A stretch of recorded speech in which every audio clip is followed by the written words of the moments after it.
Hi, my name is Owen. I'm a dobro player, and I'm applying for the ETSU Public Performances Scholarship for the Bluegrass, Old Time and Country Music Studies.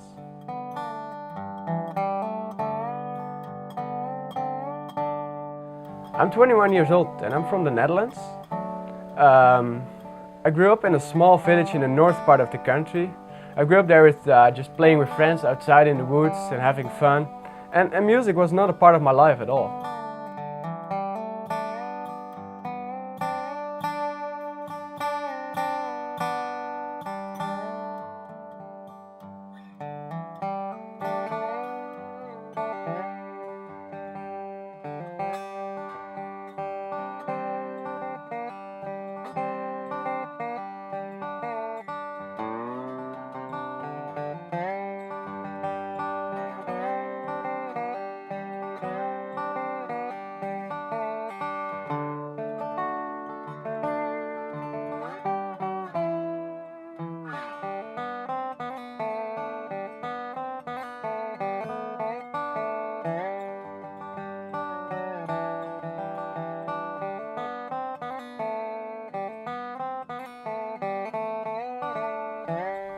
My life was kind of normal till like 3.5 years ago.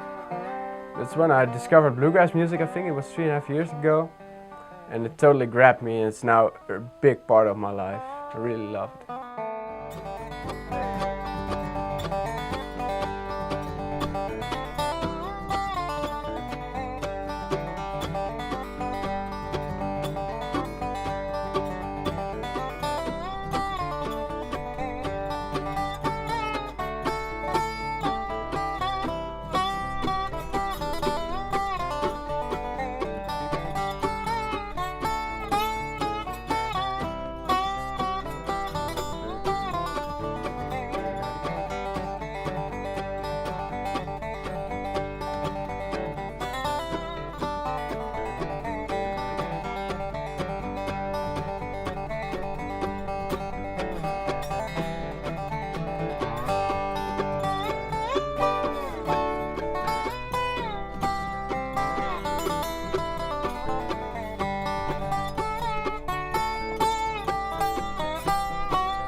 I discovered bluegrass music when I was sitting in a car next to a friend of my dad. He was playing a Bill Monroe record, and I was like, hey, what kind of music is this? Is this country music? He said, no, it's not country, it's bluegrass. And he told me a bit about the history of the music, and I was just, that sounds interesting, the music. And he handed over a couple of CDs for me and to listen to at home, and I really enjoyed listening to those CDs and start listening more and more and more, and got deeper into it. And that's where it all started. Well, my dobro adventure started shortly after watching the Belgian movie Broken Circle Breakdown. The movie contains a lot of bluegrass music, and they played a particular song, and the song was The Boy Who Wouldn't Hoe Corn. And I was looking for that song on the web, and then I stumbled over a version of Jerry Douglas and Dan Tyminski playing that song on their transatlantic sessions. And that intro blew me away, and I was like, hey, wow, what's that thing Jerry holding on his lap, and what shiny instrument playing with a slide and a few finger picks, and I really want to play that, and that's where I discovered he was playing a dobro.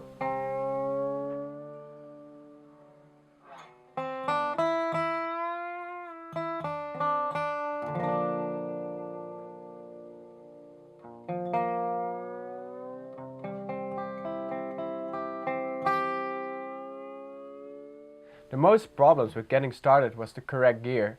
The local music store sold me a round neck dobro, which was more for the regular style of playing guitar. But I found out I could raise it with an old bolt, so I could play it lap steel style. Still have it here. It's an old Johnson dobro. It's China made, but I got this old bolt in place, and then I could really play it like the the lap steel style of playing.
Dat is ook wel een leuk einde trouwens.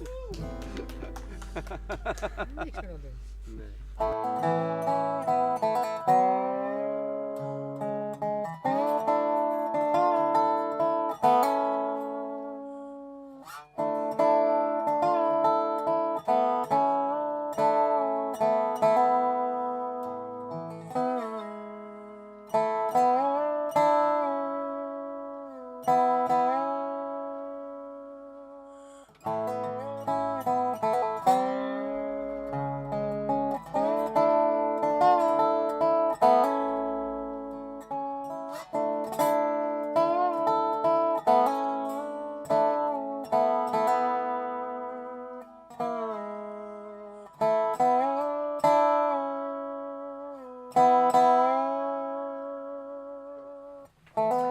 Well, trying to find a dobro teacher in Holland, but I couldn't find one at all. It seems like dobro players are rare in Holland.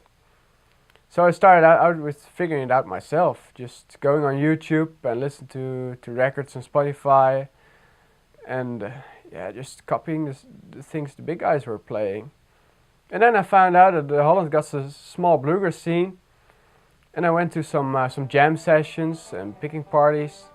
And I met up with some dobro players, and they helped me out with getting a real square neck, and even something simple like a capo. It's hard to get in Europe.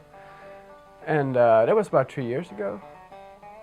In that period I found out that the Netherlands was host of the biggest bluegrass contest in Europe, called the EWOP, like the European World of Bluegrass. It's a big festival with 3 days of contest between bands. And the winner of the contest is invited to play in the United States on a big festival. Maar het werkt wel als je op G blijft hangen in dat beginstukje. Ja, Het is niet nodig, maar het is wel veel mooier. Uiteindelijk speel je bas speelt in feite dit.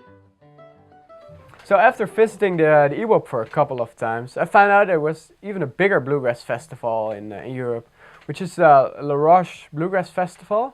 It's located in the middle of the French Alps, and I went there last year, and I was jamming with a Scottish bluegrass band, and they were like, "Hey man, you're a fine player. Do you want to sit in with us for the gig on Sunday?" I was like, in front of those 1,000 people. They said, "Yeah, come along with us." I was like, "Wow." So yeah, okay, let's do it. So I did the gig, and I was on stage, and I was like, "Wow, this is amazing." Felt amazing. It was something I never experienced before, and I was like, "Yeah, this is what I want to do, where I want to go for."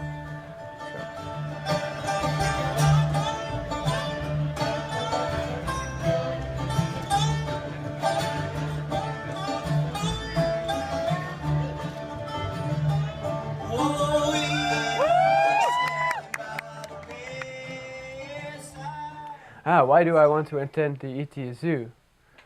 I think I will have a great time in Johnson City. being in the heart of the culture of the bluegrass scene, I think I will have a great time over there. And even more if I can combine it with the study of bluegrass music. So I hope I gain a lot of knowledge there about all the aspects of bluegrass music and folk and country music as well. And I hope to bring that knowledge over to Europe, back to Europe, and making people more enthusiastic about the music. Maybe just as enthusiastic as I am. It will be a great goal for the attendance at ETSU.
Well, studying abroad at ETSU will be an expensive undertaking for me and my parents.